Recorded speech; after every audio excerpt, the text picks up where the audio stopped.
understanding what's important to an organization helps us as humans connect to the other people that we're working with, the work that we're doing, right? It helps to provide that purpose.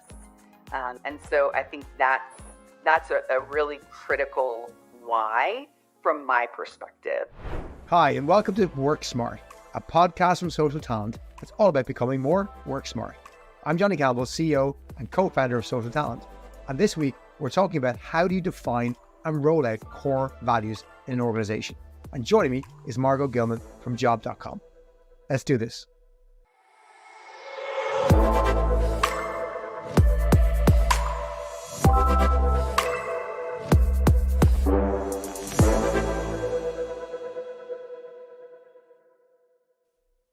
Margaux, you're very welcome to the podcast, joining us from Austin, Texas. Could you please give our audience a little bit of background of yourself? Tell me about who you are, what you work at, and why this is an important topic for you.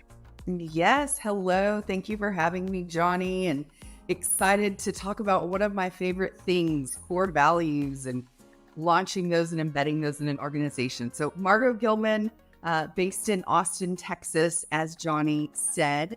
I am currently the SVP of People and Culture for job.com.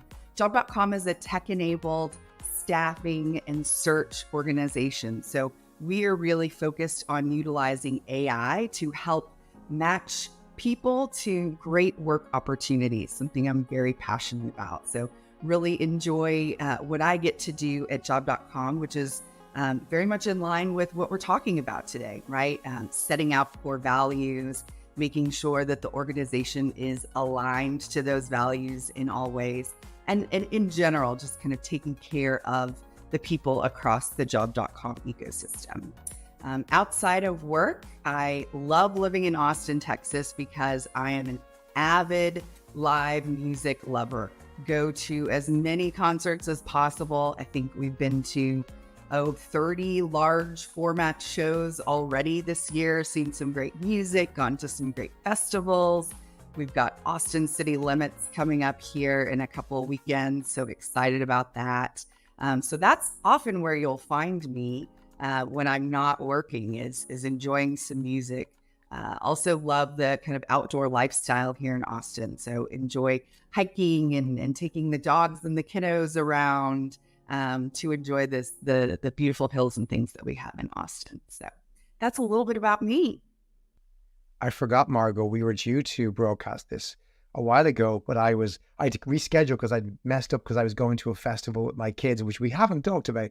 It was awesome. Hey, I was broken afterwards as well. That's a sign of a good festival. As we get older, don't they?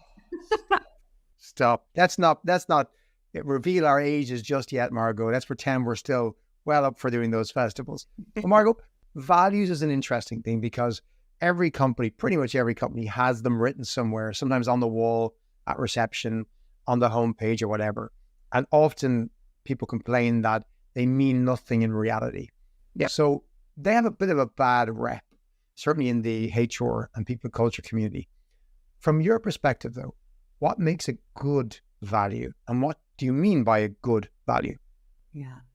So if you'll indulge me for a moment, I think before we can talk about what makes a good value, we need to kind of understand the different types of values because it's relevant, right? And so I think there are really three main types of values. You've got your aspirational values, right? And that is kind of as aspirational as defined. You know it's important, but maybe it doesn't exist as you want it to in your current organization. So that then we would have an aspirational value. You've got permission to play values. And those are the values that, that's kind of your minimum expectation for your behavioral and social standards across the organization.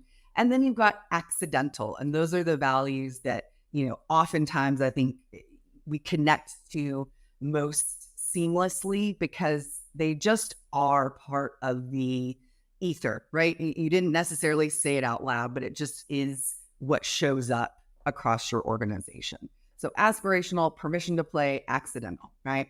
So I think, you really need to use that framework when thinking about your values. Um, what makes a good value is it's authentic. It is truly a part of the fabric of your organization. It's not just coming from the top down, right? It's not just the leader say, this is what we are, let's be this thing. It truly is part of the DNA of the organization. I think that oftentimes organizations will just throw words on a page that feel like the right thing to say, but aren't necessarily authentic. And so being really authentic is mission critical. And making sure that everyone across the organization resonates with those values is also critical. So when you think about values, oftentimes they're very top down. So I know, Reed Hastings wrote a book with Aaron Myers a year or so ago where they redefined and updated the Netflix values and talked about, how Netflix as a company use their values. And I'll ignore the values for a second because each company has different values. But the principle of it was that they were very much designed by CEO and his suite of executives to try and drive their strategy. So they kind of had a very specific strategy and looked at the values that they believed would drive that strategy. And they drove them top down through the organization. Is that the right way to do it? Is it always a top down approach? Is there room for bottom up, or is it a mix in your experience? My personal opinion is that the mix works best, right? But depending on the kind of point at which an organization is, if you've got founders for whom values are a core driver, a core reason to their why, right? Then they don't have a bottom up approach, right? You've got your founders that are kind of setting out your strategy and defining those values. And so if it is part of the organization's foundation, that can work really well. But if you're, say, a mid-size or a large organization and you haven't had values, or you want to revisit your values, absolutely you want to engage the entire organization, all levels, all different pockets, all different, if you have physical locations, all different physical locations, if you're international, all different right? You want to make sure that it is truly representative of the tapestry that is your organization. So you talked about the, this different size of a company as well there, right? So, as you say, some founders find a business and they have the values day one and they implement them. And you mentioned earlier in your categorization, there's accidental values. So values just develop over time without your knowledge or really planning of it. Is there a right time if an organization hasn't defined the values from day one? Is there a sweet spot, kind of time, size, perhaps, where you think that's about the right size to start defining it and spreading this across the company? And is there room for changing that over time as well?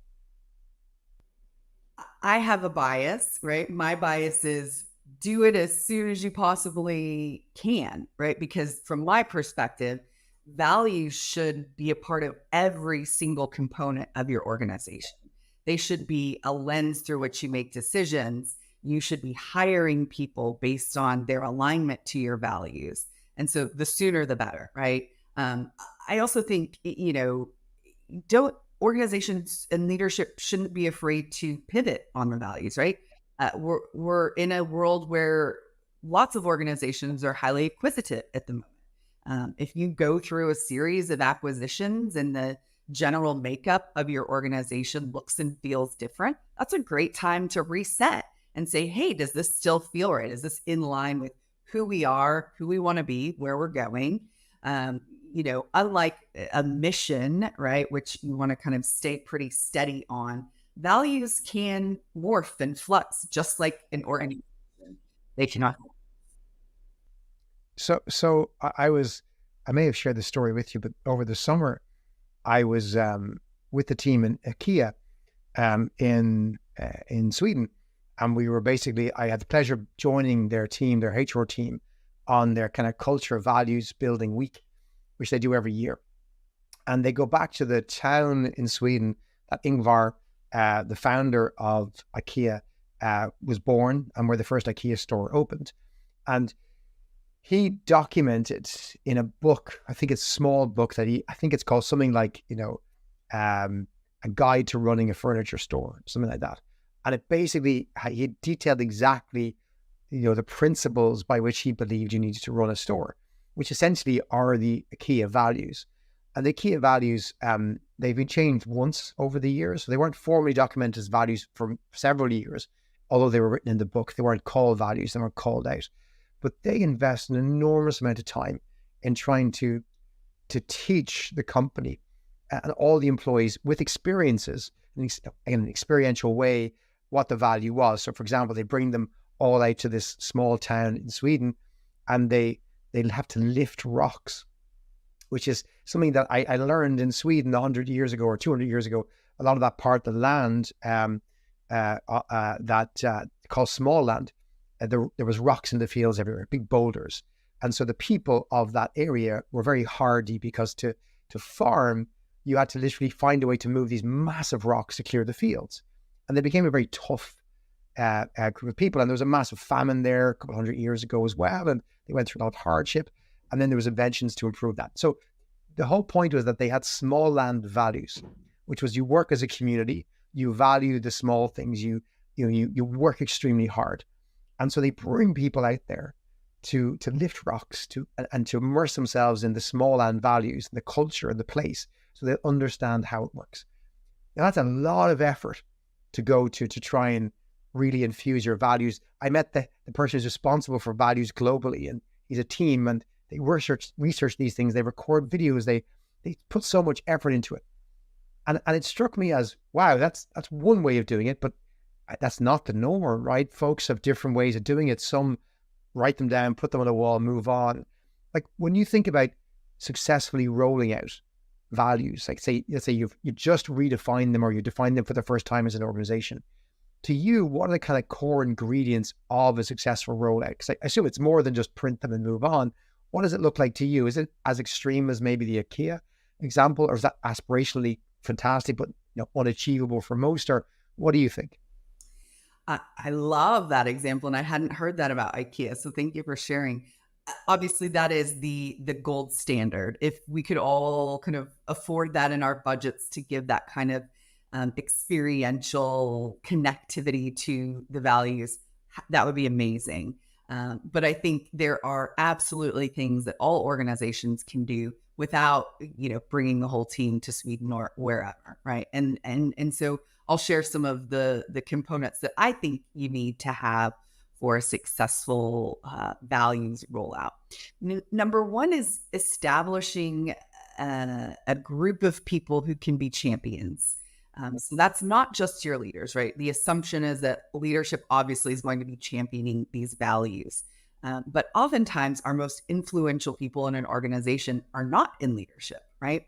So you want to identify who those folks are across the organization, pull them into the loop a little bit early, get them excited, let them preview, get their fingerprints on it, right? Hopefully you've had some of their opinions before you're ready to start the rollout process. But have that group of champions embedded in the organization so that when you are rolling these out, you've got that kind of constant drumbeat, not just from leadership, but from peer groups and across the organization to reinforce and to get excited about it. So that's a big one for me.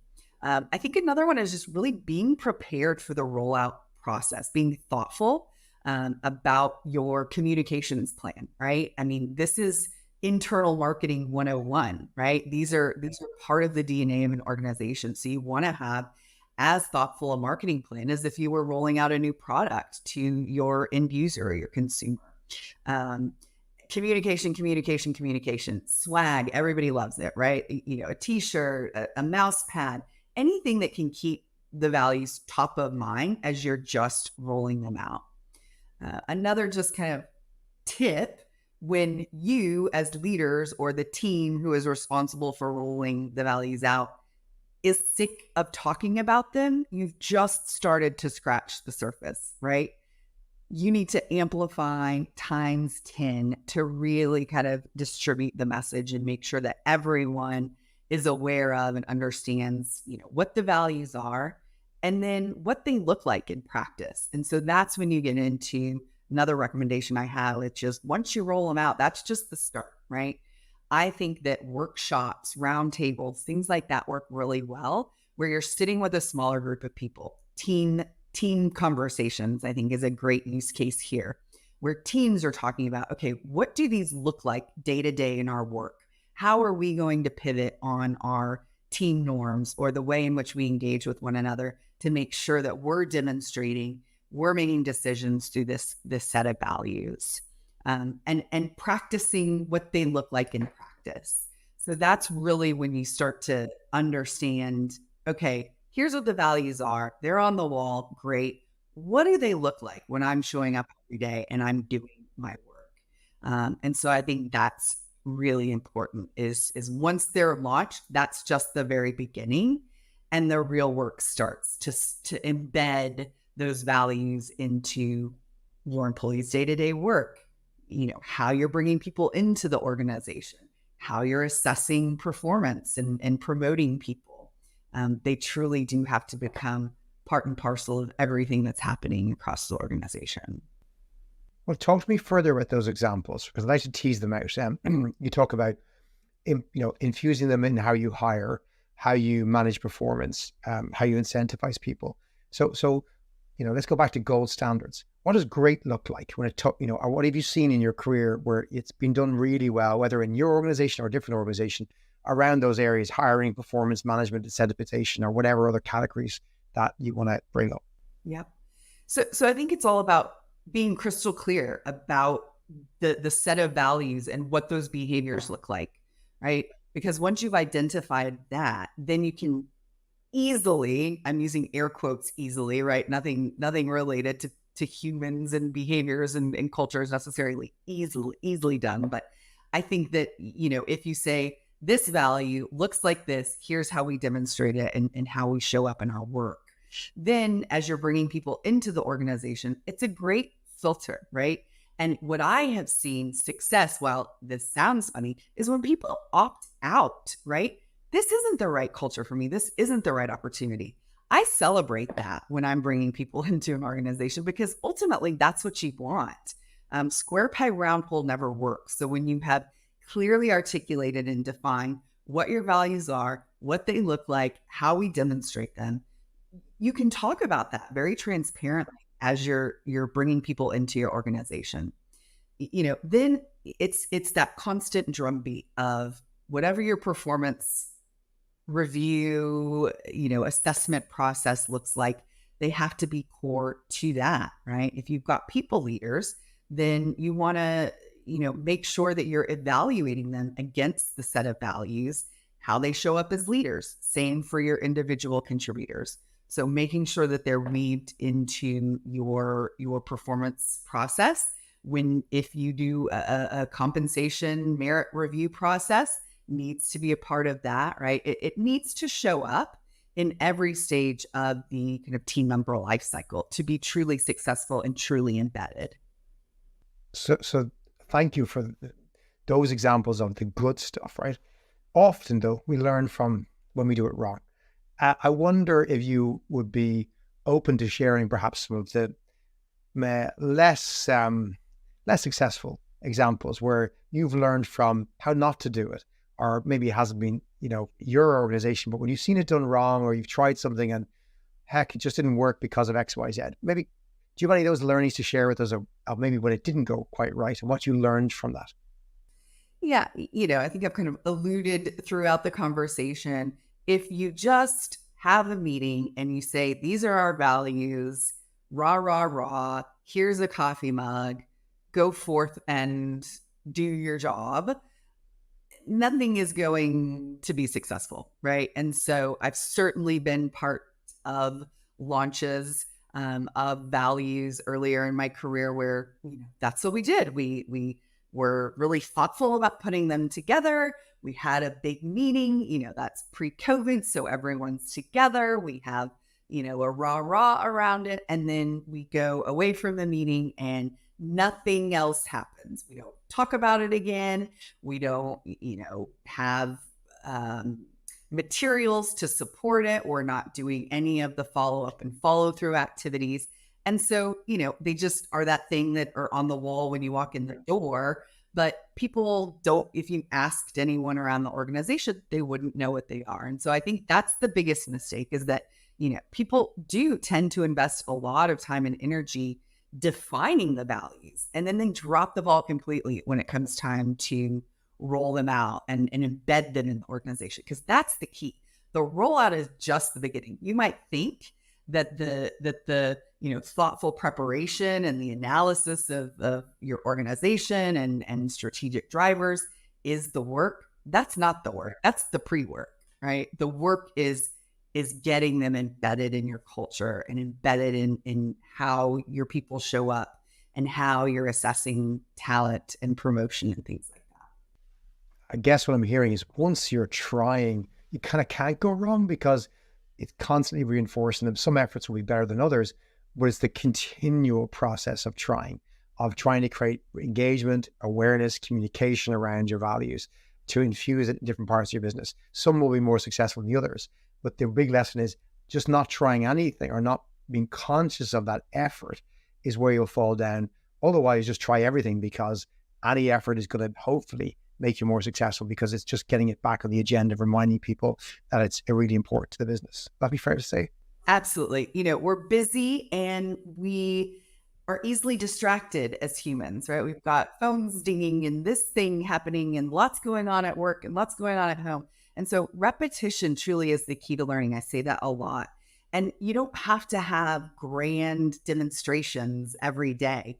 It's the little things that really move the needle, right? So, consider creating a slide that you utilize in all of your presentations. If you're an organization that typically does presentations with slide decks, that should be how you open every meeting, right? Not just internally, but bring your external stakeholders in as well. Make sure that your external stakeholders understand and appreciate your values, because that should also impact how you show up and work with them.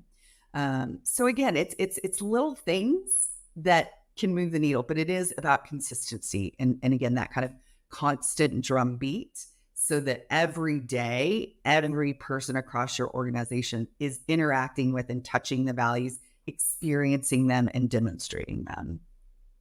We launched into this topic without establishing the why, Margaux.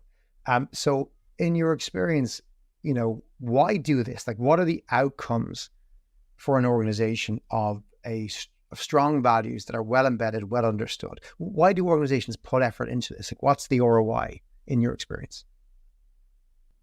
That's a wonderful question, Johnny. I think we're all looking for purpose in our work, right? Whatever that purpose might be, whatever is important to each individual, we're all motivated by different things. But ultimately, understanding what's important to an organization helps us as humans connect to the other people that we're working with, the work that we're doing, right? It helps to provide that purpose.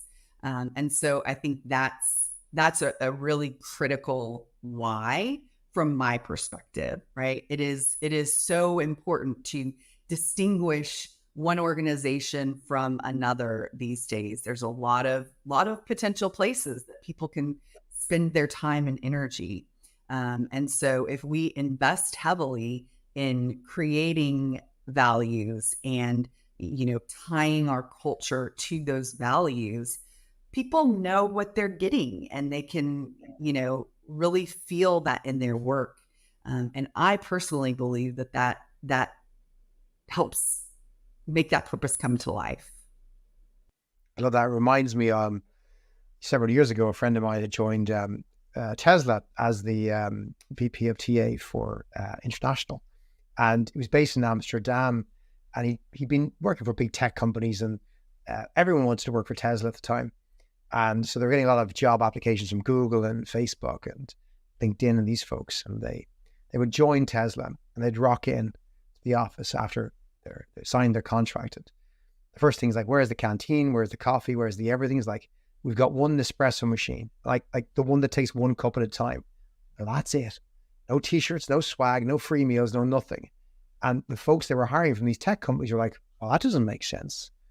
And what the head of TA began to realize was that folks assumed they had the same values as these other organizations, but the mission in Tesla was to say was part of, I guess, Musk's bigger mission of this idea that we have to save the planet or get off the planet because the planet's dying. And with that mission, the values were focused on speed, save money, work hard. This mission is bigger than everybody. You will not see your family. You will work crazy hours. We're not spending money on coffee and swag and t-shirts to make you happy because we've got to save this planet. And they had such high churn until they really started communicating those values to folks up front to say, these are our values. Like, we're serious, and they're not for everybody. Heck, they wouldn't be for me. I wouldn't work in that kind of an organization. But they were okay with saying that because it filtered out the folks who wouldn't be successful. To your point, you have to kind of have a uniqueness, but it needs to be then maybe tied to that mission or vision to say there's a reason for this. And I guess if you're just the same as everybody else, right, you're just not unique. Why work for you? Because there's a certain bunch of people for whom that mission and those values are so important that they will want to work for that company above everybody else. Like Tesla will be the number one employer because of those values, rather than it being a negative, I guess. Yes, exactly. Right. Like the better we can communicate who we are as an organization, the better we're going to be able to bring the right people into the business to support our mission and our vision and to propel the organization forward.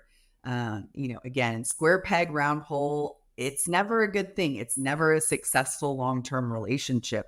And ultimately, I think that's what businesses want to build, are good communities of employees who are passionate about their work, passionate about belonging to the organization and doing great things together. So Margaux, we've reached that point of the show where we have to run you through whatever quiz the social talent team has cooked up for us this week. So I have no idea what we're going to do next, but are you ready? I love a good quiz. Let's do it. Right, let's do this.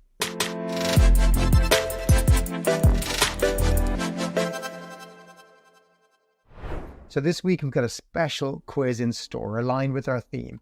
So we're going to work together to name 3 fictional companies from TV or film based on their company values as generated by AI. So we got to match the values to the fictional company that's come from a TV show or a movie based on what AI, which is very aligned to your organization's mission, but then the values, which is very aligned to our conversation today. So I love that alignment of those two today, Margaux. So I have no idea how this is going to work, and I believe I've got to contribute as well. So let's go.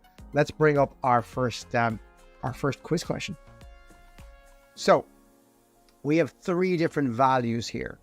The first is having a customer-centric approach. The second is diversity and inclusion. And the third is paper sustainability. So what company from TV or film has the value of paper sustainability? Margaux, I'm going to ask you this. I have a feeling you know this. I have a feeling you're a big fan of one of the most popular TV shows on the planet, but can't go with the show if you got it and then try and nail the name of the company, because I'm stuck on the name of the company. So I think we're talking about The Office here. And so that would be Dunder Mifflin, Dunder something or other paper company. Yes.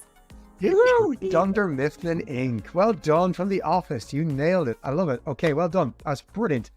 Brilliant. Love this quiz. Right. I love this. Right. I gotta try one on. Right. I'm gonna try one on. What's next? Friendship and compassion, environmental responsibility, laughter is powerful. Oh, I am stuck. Margaux, I got to ask for some help here. I got to phone a friend. What do you think? I mean, I'm thinking of a lot of TV shows. Do we have a hint if this is a TV or movie? Laughter is Parks and Rec. Movies. No, not TV show. I'm being guided. It's thinking of the movie. Laughter is powerful. Friendship and compassion, environmental responsibility. Laughter is very important for a company. Is it gosh. I need more hints, right? So our team are going to give us another hint. Okay, laughter, power.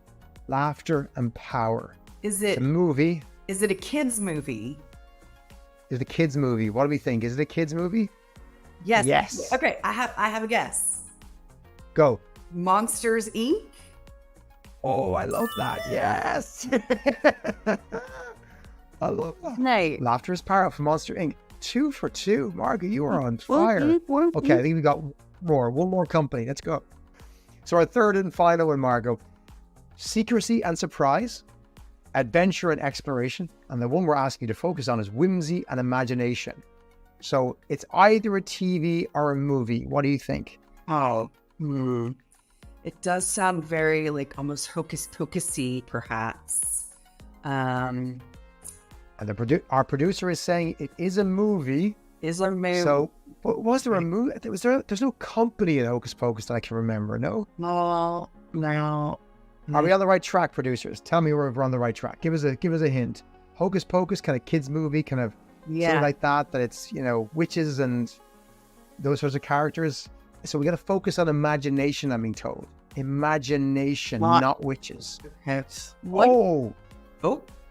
Go, you go. No, go. With train of thought. I'm trying to think. Mr. Megorium's Wonder Emporium. That might be. That's not a bad one. Yeah, that's imagination. Voice. Nope. No. Nope. I'm wondering, is it the company in Elf, the publishing company? I wonder. What? Nope. Nope. It's not that. Not that. Okay, we need another hint. Another hint from our producers. Another hint, please. Give us a good hint here now. What do we think it is? Whimsy and Imagination. Candy. Candy. Oh, come on. Look, Candy's done for me. Oh. Ooh. Begins with W. I'm suspect the company begins with W, no? Yes, you do it. It's your turn to go on, Johnny. Is it Wonka? Wonka bars, Wonka chapter. Wonka Industries, yes.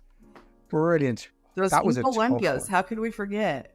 I know. Witches, Oompa Loompas, we weren't there, were we? We weren't there. That was fantastic. Margot, you beat me. You beat the socks off. You got the last ones as well. You are just on fire. We have nailed the culture of those three fictional companies down to a T, I think. Of course we did. We've been talking about culture for the last 30 minutes. Of course we did. Margot, thank you so much for joining us today.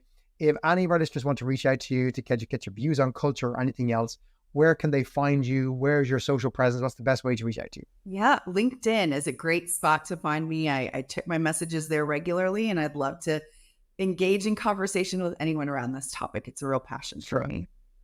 And if you can't see that on our show notes, our live, Margaux, that's AUX, and Gillman with 2 L's. If you want to check Margaux out from job.com. Margaux, it's been such a pleasure to have you on the show. Thank you so much for joining me on such an important topic. And I hope you're going to come back soon and do another quiz with me, because that was a bit of fun. It was fun. Thank you so much for having me, and have a great one. And thank you for listening, listener. Real pleasure to have you. We'll be back in 2 weeks with our next show. Until then, be sure to work smart.